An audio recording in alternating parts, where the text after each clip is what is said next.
सभी को हम सब बहनों की तरफ से, बाप दादा दीदी दादियों की तरफ से बहुत बहुत नववर्ष की शुभकामनाएं। बेटी को बिंदी और आगे की सुध ले। कहा जाता है बीती ताहे विसार दे, आगे की सुध ले। क्योंकि जब भी आपस में बात होती है, पूछा जाता है कि कैसा रहा 2020, तो अधिकतर सभी के मुख से एक ही बात आती है, आप क्या सोचते हैं कैसा रहा? बहुत खराब रहा। दुनिया वाले कहेंगे बहुत खराब रहा, पर मैं कहूंगी कि दुनिया वालों के भी बहुत अच्छे अच्छे ओपिनियन सुनने को मिल रहे हैं। मुझे याद है पिछले 2 दिनों में जो भी जिनसे भी बात हो रही है और जिनको भी पूछा कि कैसा रहा 2020, तो सभी ने कहा बहुत अच्छा रहा। सबसे पहला प्लस पॉइंट कि हमने अपने आप के लिए टाइम दिया, हमने अपने फैमिली को टाइम दिया। जिन बातों को हम बहुत पीछे छोड़ के आगे दौड़ते जा रहे थे, उन सभी बातों को छोड़कर हमने कहीं ना कहीं अपने जीवन में एक ठहराव को पाया।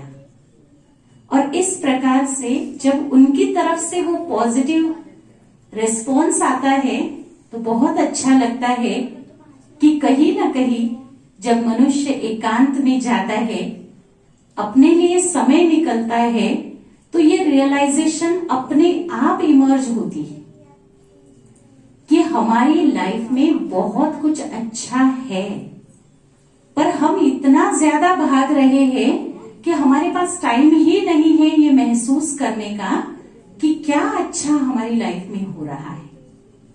और शायद इसीलिए 2020 एक ऐसा यादगार वर्ष हम सभी के जीवन का बन गया, जो हम अपने भविष्य पीढ़ियों को बता सकते हैं कि वो एक ऐसा समय था जहां हर एक ने अपने लिए जिया। जिन लोगों के लिए ये एक सीधी लाइन बन गई थी कि अरे बहुत बिजी है, मरने की भी फुर्सत नहीं है, उन लोगों को इतनी फुर्सत मिल गई कि किसी ने अपने बचपन को अनुभव किया। जो खेल हम कभी बचपन में इकट्ठे पारिवारिक रूप में खेलते थे, उन खेल को खेला। हमारी जो महिलाएं हैं, माताएं हैं, उनके लिए तो लॉकडाउन का कोई विशेष प्रभाव नहीं रहा, क्योंकि उनके लिए तो एक्स्ट्रा काम बढ़ गए, क्योंकि बाकी सब घर पे थे तो उनके लिए डिमांड्स भी बढ़ गई। पर जब महिलाओं को ये पूछा गया कि आपको कैसे लगा, तो उन्होंने कहा दीदी रोज रोज सब्जी रोटी आलू पराठा, बस उससे ज्यादा आगे बढ़ ही नहीं पा रहे थे। पर लॉकडाउन में हम बहुत अच्छे मास्टर शेफ बने, है ना। बहुत सारे ट्रायल हुई, हमारी ब्रह्मा कुमारी बहनों ने भी, जो नई नई हमारी दीदियां आई है, उन्होंने भी बहुत सारे ट्रायल किए, और जिसके कारण से वो बहुत अच्छी अच्छी मिठाइयां बनाने लग गए। तो ये भी एक प्लस पॉइंट है। तो अगर हम देखें कि 2020 कितना अच्छा यादगार हमारे लिए बन गया, न केवल दुनिया परंतु ब्राह्मणों के लिए तो जैसे ये गोल्डन नहीं बल्कि डायमंड चांस था। ब्राह्मणों के जीवन में तो ज्ञान की बाढ़ आई हुई थी, और उसके लिए थैंक्स टू इंटरनेट।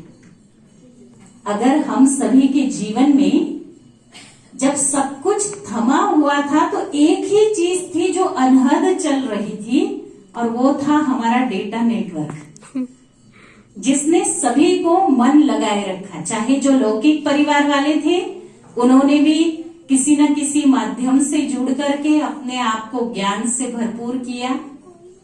चाहे वो कुकिंग का ज्ञान था, चाहे किसी ने म्यूजिक को सीखा, चाहे किसी ने अच्छा संगीत, अपना आवाज को निखारा, तो हरेक ने उस इंटरनेट के माध्यम से पूरे विश्व को अपनी मुट्ठी में ले लिया। और ब्राह्मणों के लिए भी मुझे परसों चांस मिला, पीयूष भाई जी का दिल्ली से फोन आया कि रूपा बहन हम नववर्ष का सप्ताह मना रहे हैं और आपको कमेंट्री से योग कराना है, भय मुक्त भविष्य की ओर। तो मैंने कहा देखो ऐसे तो पता नहीं कब दिल्ली जाना होता, कब हम उनके सेंटर के भाई बहनों को मिलते। तो वो बहन जी ने जब परिचय कराया तो यही कहा कि आपको 1 मिनट लगा अजमेर से दिल्ली आने में। तो ये भी तो बलिहारी है कि पूरे देश विदेश की बहनें जिनके लिए टाइम लेकर के हम क्लासेस कराए अपने भाई बहनों के लिए, तो हमें बहनों को बहुत सोचना पड़ता है भाई उनके आने जाने की सुविधा, उनके डेट्स की उपलब्धि है या नहीं है, फिर उनके रहने की व्यवस्था, फिर आप सभी भाई बहनों को इकट्ठा करना, कितना काम बढ़ जाता है। और अभी सिर्फ एक क्लिक और सारे भाई बहनों के लिए दूर दूर की भाई बहनों की क्लासेस करवाई जा रही है। तो पुरुषार्थ में जो तीव्रता ब्राह्मण जीवन में देखी गई, वो सबसे बड़ी बात, सबसे बड़ी उपलब्धि हमारे लिए इस 2020 की रही कि हमने यहाँ पाया ही पाया है। पूरे ब्राह्मण परिवार ने न केवल ज्ञान योग की क्लासेस, परंतु अपने पूरे परिवार को भी ज्ञानी बनाने में बहुत बड़ा सहयोग इस लॉकडाउन को समझा। ऑनलाइन क्लासेस चल रही है। बाबा तो कहता है हंस और बगुले इकट्ठे रह रहे हैं, लेकिन जब वो हंस अपने मोबाइल में ज्ञान की बात शुरू करके बैठ जाते हैं तो वो बगुले इधर उधर भाग नहीं सकते। उनके कान में भले नींद में इरिटेट होके भी सही, सुबह सुबह बाबा के मुरली के महावाक्य के जाते, तो इसलिए वो भी खुश है। तो परिवार को ज्ञान में चलाने की जिनकी बहुत समय से तमन्ना थी, इन दिनों में ऑनलाइन क्लासेस के थ्रू बहुत सारे भाई बहनों ने अपने पूरे के पूरे परिवार को कोर्स करवा दिया, मुरली सुनवा रहे हैं रोज के रोज। तो ये हम सभी के लिए बहुत अच्छी बात है। तो ये हुई 2020 की विदाई की बात। और फिर सब कह रहे हैं कि आगे के वर्ष को हल्के में नहीं लेना। क्यों? क्योंकि ये 20 नहीं है, ये 20 से 21 है ना? कहते हैं ना ये तो 19 है, ये 20 है और ये 20 से भी 21 है। तो इसलिए सावधान। आगे आने वाला जो वर्ष है, उस वर्ष में भी हमें बहुत सावधानी से अपने पुरुषार्थ का अहंकार ना आ जाए।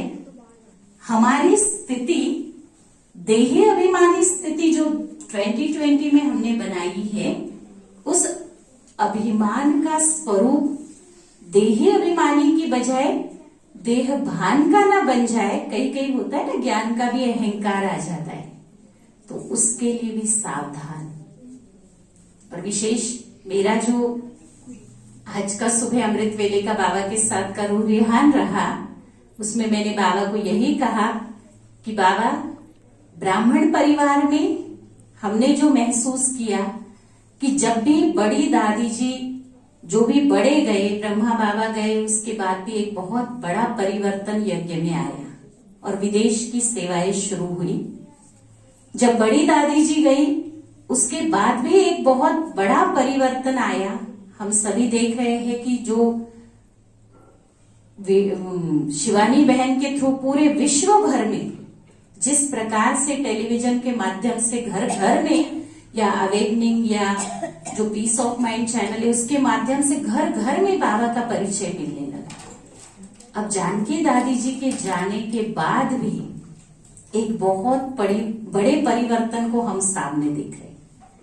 अब तक आए हुए परिवर्तन सकारात्मक और सशक्त थे, लेकिन जो दादी जानकी जी के जाने के बाद जो परिवर्तन आया है, चाहे माउंट आबू में जो प्रशासन परिवर्तन हुआ है तो वहां थोड़ी सी हलचल या विघ्न डालना उन्होंने शुरू किया, या सेंटर्स पर भी कई प्रकार के पेपर या परिस्थितियां अलग अलग रीति से सामने आने लगी, तो वो जो परिवर्तन अभी आ रहा है, उन सब में बाबा ने पहले से ही हमें मन की तैयारी रखी है कि अगर हम सभी तपस्या के बल से जड़ों से जुड़े रहेंगे तो झाड़ हिलने पर भी हम गिर नहीं सकते।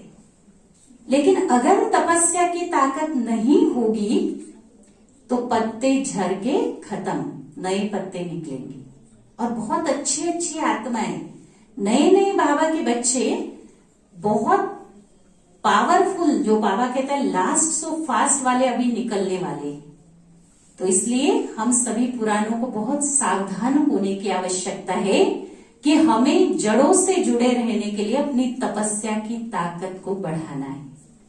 और इस परिवर्तन की प्रक्रिया में, क्योंकि बाबा ने तो अव्यक्तवाणी में पहले ही कह दिया है कि आगे तो संसार की स्थिति ऐसी हो जाएगी जो डॉक्टर्स भी जवाब दे देंगे कि हम कुछ नहीं कर सकते।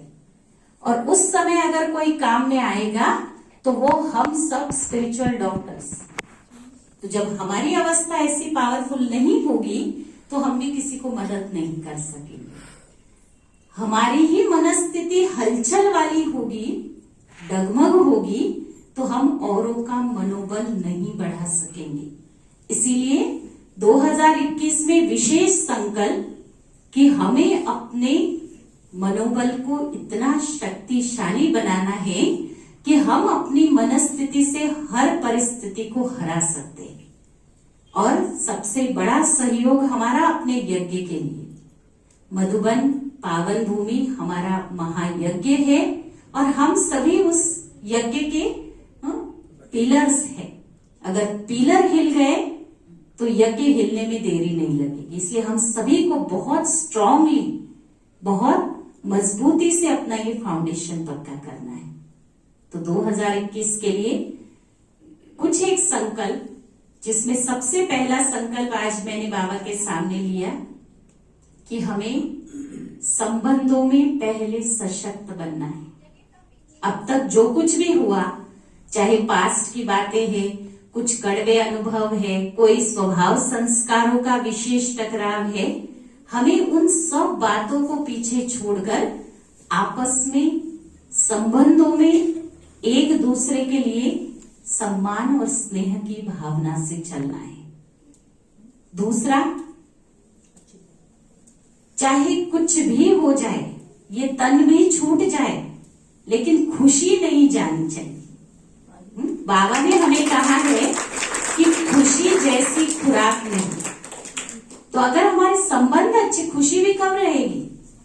अगर किसी भी संबंध में थोड़ा भी आपका टकराव होगा या मन में भी, मानसिक लेवल पे भी अगर आपका कहीं ना कहीं कोई कार्मिक अकाउंट चल रहा होगा, तो आप खुश नहीं रह सकते। ये मैंने खुद ने अनुभव किया है। तो इसीलिए पहले संबंधों में समरसता और उसके बाद खुशी की चाबी हमें किसी के हाथ में नहीं देनी। चाहे कुछ भी हो जाए, जान भी चली जाए, हमारी खुशी ना जाए। ये दूसरा विशेष संकल्प 2021 के लिए हमें लेना है।